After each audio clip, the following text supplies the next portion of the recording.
publicly, it's almost like a quid quo pro. It's like, well, you know what? I'm going to use it to my advantage in United, but we're going to take care of this afterwards. And then to go and publicly make an announcement as to an injury, if that ever came out in the light of day, the credibility of Pochettino and his staff would be in the toilet. That's a great point. And we would be an embarrassment. Yeah. Well, and you know, I always kind of felt like the footballing stuff was left to Poch, and the strong support that Pochettino showed for Hugo in that press conference, I felt like it ended there. You think so? Yeah, really? Yeah. That's the reason why. Okay. That's the reason why I just sort of discounted all the notion. All but Twitter is a wonderful place to have these discussions and for them to get elevated. And Tim, I just think you're taking the piss. I'm skeptical of the way it was announced. Well, you just think this is all about Donna Cullen, don't you? You think this is all done by Donna Cullen, don't you? I do. If Donna Cullen called you tomorrow and said, "I'd like for you to be our guest in my box," what are you doing? I'm going and I'm eating a prawn sandwich. What do you think I'm doing? You're probably mugging down with her. Oh, speaking of prawn sandwich. Get on your knees, boy. Well, okay. So hang on. No. We're gonna have some fun with this. Okay. If she says to you, "I'll give you a season ticket if you put this gimp ball on."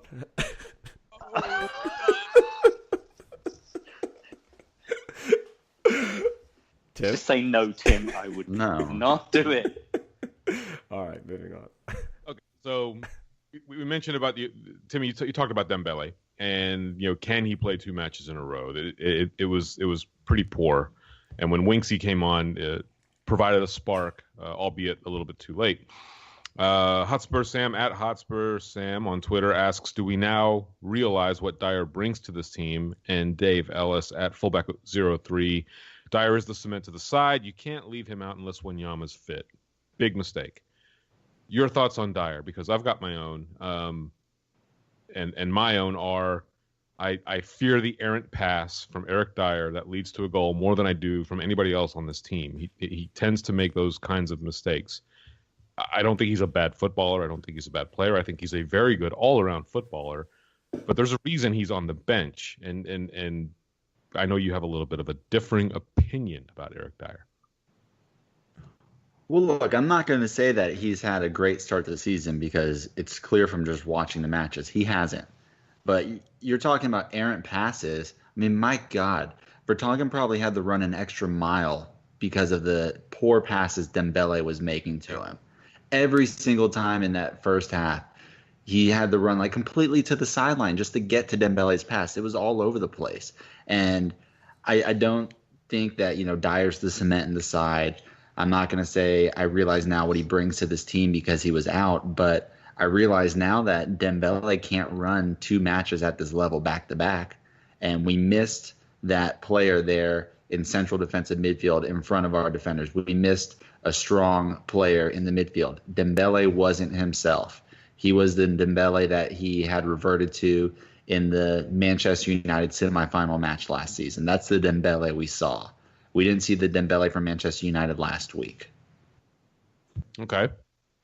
Sam, Dyer, go. I know you have an opinion. It's interesting. We've always said, well, Pochettino sort of plays the players that he thinks have done the best in training. So that would have, if that holds true, it would have surprised me they would have picked Dembele for the points that Tim just made. Is that to ask him to play 2 games in a row has been a tall task, and it's hard to see him being like really sprightly and energetic in training such that he gets the nod. I think he just felt like that, he keeps possession really well, and I think he does that better than Dyer. And maybe Dyer is just a better long ball passer, and in that role, that's not really what we need to be. I don't know. I mean, I just kind of felt like it was a personnel question, and at first blush, like Tim said at the beginning of the show, it didn't bother me. Yeah. I don't think that Dyer is overly exceptional. I wonder whether Winks could have played that role. I mean, maybe not in the context of him just coming back and all of a sudden getting a start.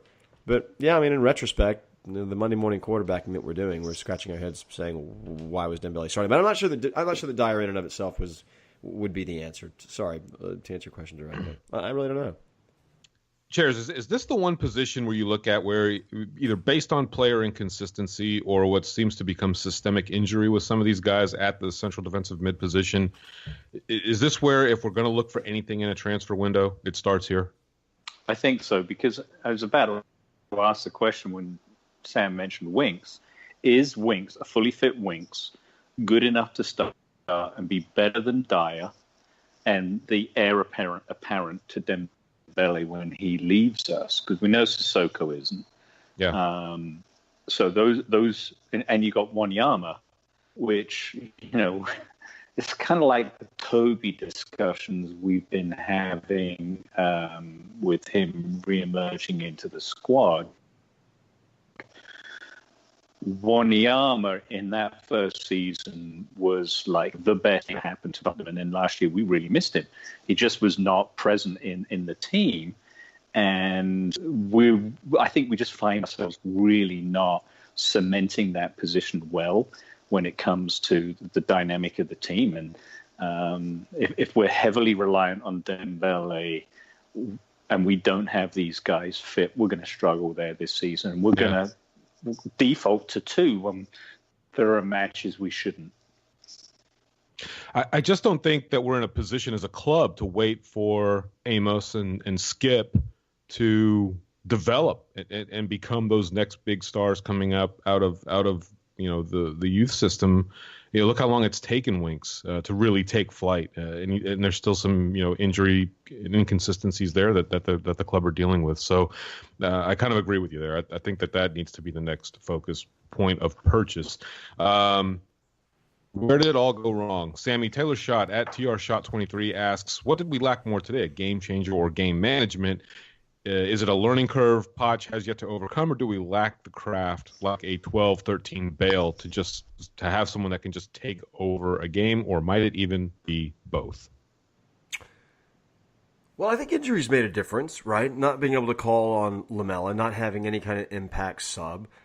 I think Pochettino, one of his poor games. I mean, we sort of wax poetically at times with him so far this year, but this was poor. I mean, sticking with that lineup and not making a substitution until 80 minutes when we really never had any answers, even though we were 1-0 up, was a bit surprising.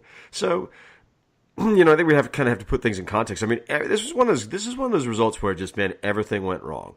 Like, maybe you could argue that wasn't the right lineup. It should have been enough. It wasn't. We should have known pretty quickly. Changes should have been made. Players should have played better. We didn't have any substitutes to call on. It was just an all-around shit show. Yeah, to be no Lamela, no Son. Who should he have subbed in? Was there anybody that was going to be able to pull the strings that we needed? What's wrong with Llorente? No, What's right with Llorente? Oh, when he didn't make it. No Lamela, no Son. Yeah. Timmy, who should we have subbed? Yeah, the question was to me. And, I mean, you could have subbed in Winks way earlier. Yeah. You could have subbed in Dyer way earlier. You could have not waited until the 81st minute when we're down by 2 to make your first sub. It was easy to see that Dembele was struggling. His fitness wasn't there. You could have subbed in any of the 2 players you had sitting there on the bench that fill his role, that play that spot. So he looked poor in the first half. I mean, he looked tired and leggy in the first half, let alone the second half. And look, we gave Poch a lot of credit these first couple of games for his substitutions. He did a great job. That was his failure in this game. When you see the side just lagging with no energy and you don't do anything. Yeah. That's on Poch in this. You could put the players out there, but when they're not performing, you as the manager need to take notice of that and make the change, like he did in the prior matches. He didn't do that against Watford. Yeah, and you combine that with, I think, and Kenny kind of pointed this earlier, it was a miscalculation on our part. Like, I watched that guy Cathcart, he's flying into tackles. I mean, look, even Eddie Capuy was all over the place in that match. I mean, they had an energy level that's akin to what we normally have. And then you combine that with all the other things we talked about, and it's just you're going to get a bad result, and we did. To coin an old school phrase, they were putting themselves about a bit. They were, weren't they? Oh, Chairs, yeah. I know the bane of your existence is watching Tottenham these last probably 2 or 3 seasons try to defend a set piece. Both of these goals were a result of that. Is there something tactical that's wrong there? And B, does Lloris make either one of those saves? So to answer the first one, with some history, whenever there's a set piece, corner, free kick, I literally expect the ball to end up in the back of the net.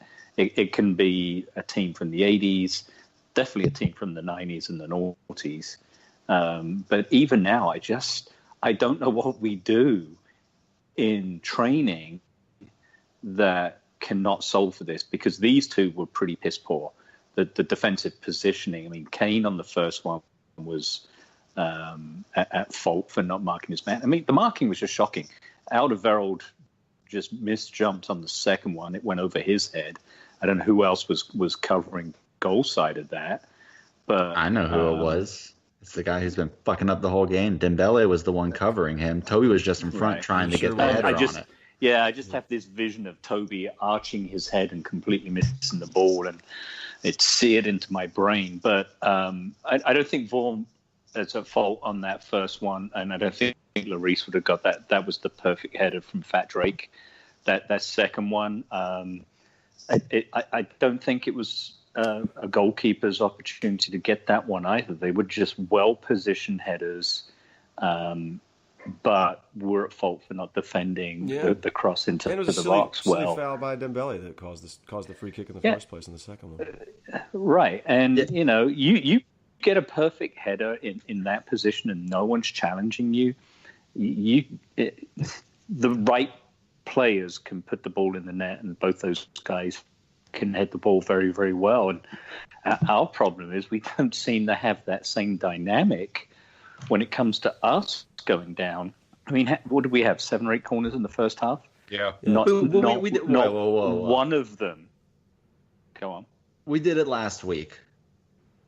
What? The Harry's header off the corner. So you can't say we don't have that dynamic because we did it last week. I'm looking at the defenders. I mean, we've got some guys who can head it in, Ali and Kane, but our defenders should be chipping in with much more production from set pieces than we're currently seeing. Well, we had Jan score a goal from a set piece already. Well, that was a bit fortuitous if you were going the header was from complete header. The header was from Sanchez, so it's one of them. All right, but let's argue the point there. That's Vertonghen's first Premier League goal in 5 So again, I rest my case. Fucking banter. Well, no, I love it. The odd one every now and then when you've got guys. I mean, look at the goals Toby was scoring in his first season for us. Didn't he have like 5 or 6, and most of them were headers? He hasn't had one since. I know he hasn't spent half the season in the treatment room, but first season for Ajax, Sanchez bagged like 5-6 goals. Yep. He hasn't it's not been a calling card for us, has it? I mean, to be fair, no. It hasn't been a calling card. And when was the last time Dyer got a goal with his head for us? So that's the point I'm trying to make. If we can at least say, well, we've given up a couple, that's okay. We normally bang in 4 or 5 ourselves over a course of a month. Well, we haven't. So can we agree that our calling you would card think we'd be able to defend them in training if we got these guys trying to do the same thing in putting the ball in the net. So I don't know. I don't know what the answer is. Is it more of a calling card that we're defending poorly as opposed to scoring from set pieces? Are we more known for defending poorly set pieces or scoring from set pieces? Well, Poch is poorly. Poch is a defender by trade, and so he's got to be disappointed that we've only kept 1 clean sheet in 4 matches, considering the opposition. Let me go back to Deeney's header, the equalizer. The problem I saw with that is that he wasn't marked at all because well, it's because we held a defensive line, but we held it so deep in our own box that all he had to do was hang out a couple yards in front of it, and he was there by himself because we were so worried about holding that line that nobody picked up the man in front of the line. He was wide open because he never even got to our defensive line. And pretty shocking that of all players to be wide open, for him to be wide open in that spot, right? Mm-hmm. You know, one of the things that kind of perplexed me a little bit yesterday too